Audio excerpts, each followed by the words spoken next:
안녕하십니까. 문학에 대하여 말하다라는 제목으로 감히 아무것도 모르는 제가 말씀을 올리게 되어서 송구스럽게 생각합니다. 학문을 크게 나누면 형이상학과 형이하학 이렇게 두 가지로 나눌 수 있다 했습니다. 형이상학은 뭔가 초월하는 그런 의미의 학문이라는 뜻이 들어있습니다. 그리고 과학의 입장에서 보면 크게 학문을 세 가지로 나누고 있습니다. 그것이 뭐냐면 인문과학과 자연과학과 사회과학으로 나누고 있습니다.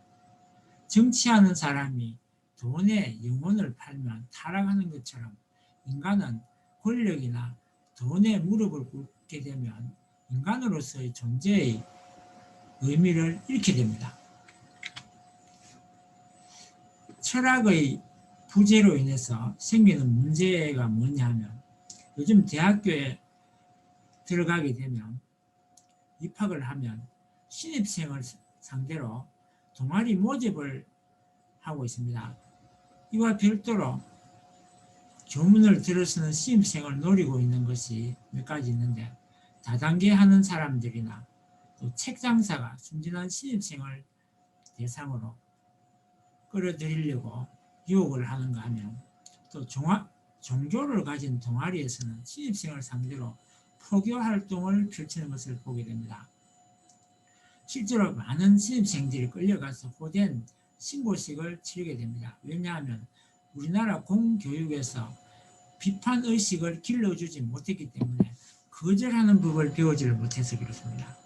다른 사람의 말을 무비판적으로 받아들이다 보니 유혹에 쉽게 넘어가는 것입니다. 가장 심각한 것이 바로 철학교육의 부재로 보는 것입니다. 조금 넓혀서 인문학의 부재로 인해서 생기는 문제들은 우리가 신입생들에게 대학을 가는 이유가 뭐냐고 물으면 대개 취직을 잘하기 위해서라고 대답을 합니다. 얼마 전에는 결혼을 잘하려고 한다는 말이 있었는데 요즘은 그런 거는 많이 줄어들었습니다. 실제로 취업률에 따라 대학의 순위를 매기기도 합니다. 대학은 큰 학문을 가르치는 곳을 말하는 것입니다. 얄팍한 기술이나 정치술, 돈 버는 기술을 가르치는 곳으로 대학이 전락하고 만 것은 아닌가 모르겠습니다. 그렇다고 기술을 가르치는 것이 천하다고 생각하는 것도 잘못된 것입니다. 천하지 않습니다. 그보다 더 귀할 수도 있습니다. 학과를 선택할 때 취직이 잘 되는 이른바 잘 나가는 과라서 선택한다기보다는 깊이 있는 공부를 연구를 하고 싶은 마음으로 대학을 가는 학생이 더 많을 거라고 생각합니다. 세상적인 출세에 눈이 어두워서 영혼을 파는 인간을 위한 그런 대학이 아니라는 것입니다. 세상적인 권력과 부에 초연하여 초야에 묻혀서 후학들을 가르치는 스승이 있다면 그런 곳에 그런 과에 학생들이 수강 신청을 하고 몰려야 정상입니다. 어쩌다가 출세 지향적인 사회가 되다 보니까 세상이 권력과 부를 가진 사람의 사회가 되었다는 것입니다. 사람을 평가할 때나 학문을 평가할 때조차도 권력과 부를 가지고 쳐다보려고 하는 경향이 있다는 것입니다. 인품을 보고 사람을 평가하고 사람의 됨됨이에 고개를 숙이고 본받으려고 하는 인품을 본받아서 사람 되려고 하는 풍조가 사라진 지 오래입니다. 이것이 다 인문학 교육의 부재 때문이고 이 사회를 이끌어가는 지도자들의 머릿속에 똥만 가득 들어있기 때문에 그렇게 빚어진 현상이 아닐까 생각합니다. 지도자들의 머릿속에 권력과 부와 명예욕, 물질욕만 가득 찼기 때문에 이 사회를 그렇게 이끌어가고 있는 것입니다.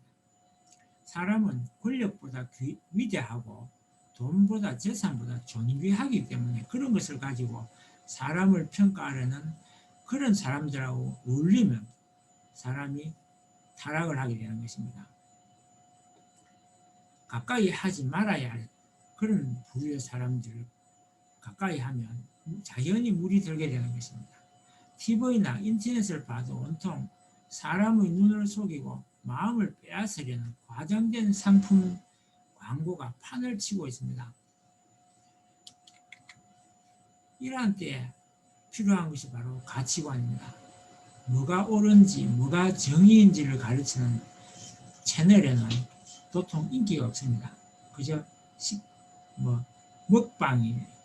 그런데 인간의 어떤 말초신경을 자극하고 의식주, 입고 먹고 마시는 그런 욕심에 모든 것이 귀가 눈이 쏠려 있는 것입니다. 현실을 부정하는 관념 자체도 분명히 잘못된 것이지만 현실에 파묻혀서 이상을 잃어버리는 것도 잘못된 것입니다. 사람에게 권력과 부와 지식과 색은 수단이지 목적이 되어서는 안 됩니다. 사람의 삶을 풍부하게 만들어주는 수단일 뿐이지 사람의 영혼을 살찌우는 것은 어디까지나 인문적인 교양인 것입니다. 사람에게 진짜 귀한 것이 뭔지, 진짜 아름다운 것이 뭔지, 진짜 우리가 잃어버리서는 안 될 것이 뭔지를 똑바로 알아야 합니다. 그것을 잃은 뒤에 비로소 그 가치를 아는 것입니다.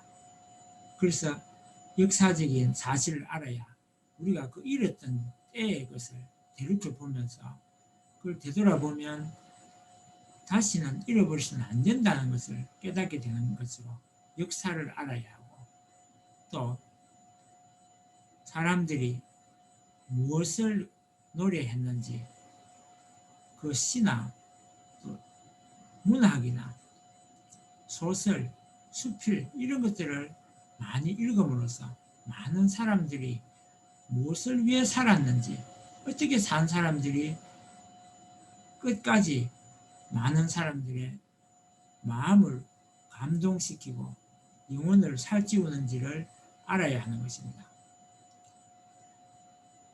우리가 순간적으로 인기를 끄는 것이 아니라 스테디셀러처럼 영원 불변한 가치를 추구하여 본능을 자극하는 물질의 유혹이나 출세의 유혹을 이겨내야만 진정으로 인간이라 할 수 있는 것입니다. 그리고 우리는 철학이나 역사학, 심리학, 문학 이런 것들에 눈을 떠야 합니다. 철학, 역사학, 심리학, 문학 이런 부류의 인문학에 관한 것은 다 인간에 관한 학문으로 기본적으로 알아야 할 기초 가치관의 형성에 도움이 되는 기초 학문인 것입니다. 그래서 대학을 가면 교양 과목이라 하여 이런 것들을 기본적으로 필수 과목으로 지정해 놓은 것입니다. 그 학점 따는 것을 목적으로 하는 것이 아니고 어디까지나 인문적 교양을 쌓는 데 목적이 있는 것입니다.